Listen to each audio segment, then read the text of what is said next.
দুহাৰি শৰণ ৰেণু শতকোটি বাৰেক কৰুহ প্ৰণাম, বাৰেক কৰুহ প্ৰণাম। নমস্য ধৰ্মপ্ৰাণ বৈষ্ণববৃন্দ, জয় জয়তে আপোনাৰ খবৰ পদকমল আমাৰ শিল্পী সমাজৰ তৰফৰ পৰা জনাইছো আন্তৰিক শ্ৰদ্ধা আৰু কৃতজ্ঞতা।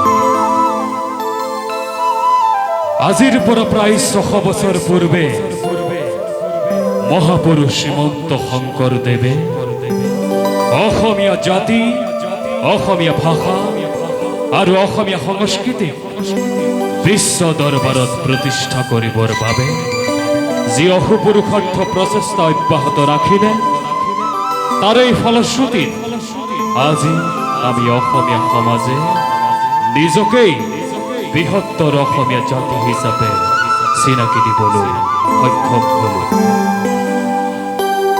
মহাপুৰুষ শ্ৰীমন্ত শংকৰদেৱ গুৰু দুজনাৰ অমৰ সৃষ্টি বৈকুণ্ঠৰ কল্পটোৰ শ্ৰীমদ ভাগৱতৰ তাত্ত্বিক নিদৰ্শনেৰে পৰিপুষ্ট দিহানামৰ ধ্বনিৰে আজিৰ এই অনুষ্ঠান আমি মুখৰিত কৰিব বিচাৰিছো।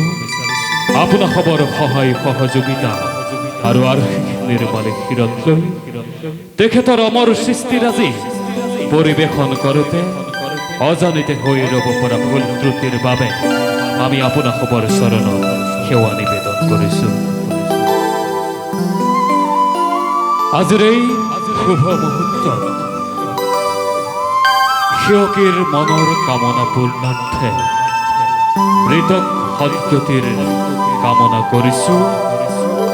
তেখেতে স্বৰ্গত বসতি কৰক, পৰমাত্মা মিলিত হওক, প্ৰভু ভগৱন্তৰ চৰণ কমলত আমি সেৱা নিবেদন কৰিছো।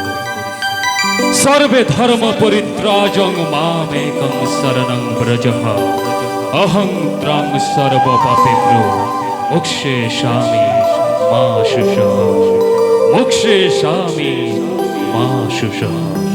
হে ধৰ্মপ্ৰাণ বৈষ্ণৱবৃন্দ, আমি পৰিৱেশন কৰিবলৈ লোৱা গুৰুজনৰ অমৰ সৃষ্টিৰাজি পৰিৱেশন কৰোঁতে অজানিতে হৈ ৰোৱা ভুল ত্ৰুটিৰ বাবে আমি প্ৰথমে আপোনাসৱৰ ওচৰত ক্ষমা প্ৰাৰ্থনা বিচাৰি এয়া আমি আৰম্ভ কৰিব বিচাৰিছো আমাৰ সশ্ৰদ্ধ নিবেদন দিহানাম।